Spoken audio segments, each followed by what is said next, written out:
முலாம்பழம் custard ice cream செய்வது எப்படி சொல்கிறேன். இப்போது முலாம்பழத்தையும் இது கஸ்டர்டு நம்ம பாலில் கஸ்டர்ட் பவுடர் போட்டு நல்லா க்ரீமியாக வேக வச்சு எடுத்து வச்சுக்கணும். அதோட முலாம்பழம் மிக்சியில் அடிச்சுட்டு அந்த அந்த முலாம்பழம் மிக்சியில் அடித்து அதை பியூரியை எடுத்து அந்த கஸ்டர்ட் பவுடரில் கலந்து நல்ல அதுக்கு தேவையான அளவு சுகர் எவ்வளோ வேணுமோ அவ்வளோ சுகர் போட்டு நம்ம அந்த கஸ்டர்டு பவுடரில் கலந்துட்டு இந்த முலாம்பழம் தோலை தனியாக எடுத்து வச்சுருந்தேன். அதை எடுத்து அந்த பியூரியும் இந்த முலாம்பழத்தை பியூரியை எடுத்து இந்த போட்டு இந்த ஃப்ரீசரில் எடுத்து வச்சு இப்போ சாப்பிட போகிறோம்.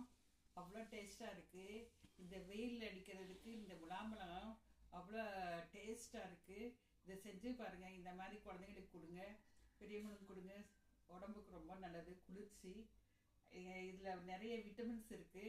இதை செஞ்சு பார்த்து ஷேர் பண்ணுங்கள். என் சேனலுக்கு சப்ஸ்கிரைப் பண்ணுங்கள், சப்போர்ட் பண்ணுங்கள்.